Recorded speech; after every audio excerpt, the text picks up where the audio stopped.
Jusqu'à 10 000 euros d'indemnité, 15 000 euros de prime de restructuration. Le projet de loi prévoit donc des primes pour encourager à la mobilité et pour restructurer plus facilement l'administration. Les détails de ce texte avec Damien Fleureau.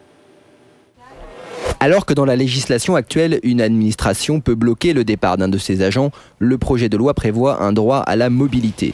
Le fonctionnaire, pour en bénéficier, doit simplement donner un préavis de 3 mois. Prenons exemple sur ce qu'il se fait déjà dans le privé. Avec ce nouveau texte, le gouvernement cherche également à réduire le nombre d'agents. Il a donc imaginé donner un pécule aux candidats au départ. Pour toucher cette somme, qui ne pourra pas excéder 24 mois de salaire, il faudra présenter à un comité un projet professionnel solide. En cas de restructuration touchant un service d'une administration, une prime sera versée aux agents qui acceptent de changer de lieu d'affectation. Elle pourra atteindre 15 000 euros, auquel s'ajoutera une allocation d'aide à la mobilité du conjoint lorsque celui-ci perd son emploi. Son montant est forfaitaire, 6 100 euros. Dans le but de pourvoir plus facilement les postes réputés difficiles en raison notamment de leur situation géographique, l'État versera aux fonctionnaires prêts à s'engager pour 3 ans une indemnité temporaire pouvant aller jusqu'à 10 000 euros. Enfin, un agent sans affectation qui refusera plus de 3 postes correspondant à son grade et à son projet d'évolution sera mis d'office en disponibilité chez lui sans revenu. Avec cette dernière mesure et la possibilité de recourir à l'intérim, le gouvernement veut mettre en place la flexi-sécurité dans la fonction publique, comme elle existe déjà dans le privé.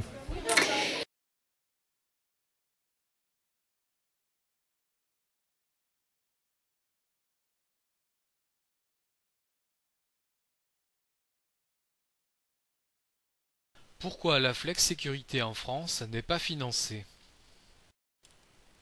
Dans le secteur privé, la part de cotisation chômage représente 6,4% de l'ensemble des salaires, qui se répartissent à hauteur de 4,4% pour les employeurs et de 2% pour les salariés. Un seul organisme récupère ces fonds et s'occupe de l'indemnisation des chômeurs, c'est les ACEDIC.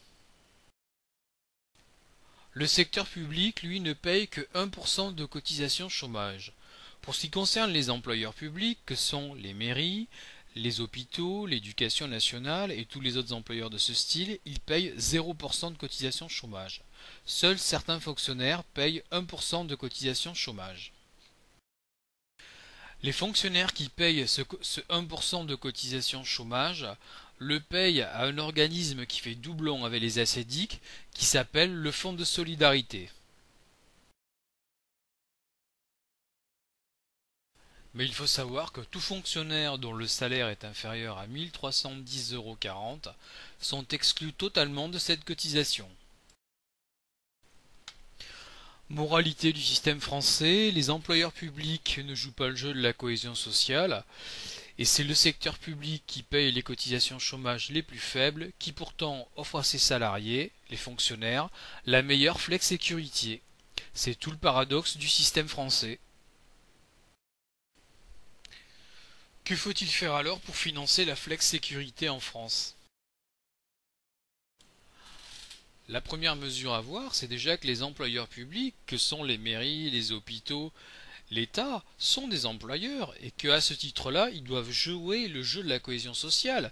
Il n'y aura pas de flex-sécurité en France tant que ces employeurs-là ne paieront pas leur cotisation chômage, à savoir 6,4% de leur masse salariale. Or, aujourd'hui, il n'y a pas de flex-sécurité parce que ces employeurs-là ne payent pas leur cotisation chômage. Autre mesure à prendre aussi, c'est de supprimer ce qu'on appelle le fonds de solidarité. Le fonds de solidarité, qu'est-ce que c'est? C'est en fait un organisme qui fait doublon avec les ACEDIC, qui s'occupe de collecter les cotisations du secteur public. Ça sert absolument à rien, c'est un doublon avec les ACEDIC, ça aussi, il faut le supprimer. Autre chose aussi à supprimer, c'est l'exonération de cotisation chômage des fonctionnaires ayant un salaire inférieur à 1 310 €. Ça, c'est quand même formidable que des gens qui ont la meilleure flex sécurité soient complètement exonérés de payer des cotisations chômage. Alors là, c'est carrément paradoxal, quoi. Et c'est typiquement français. Et je crois que ça, c'est indéfendable.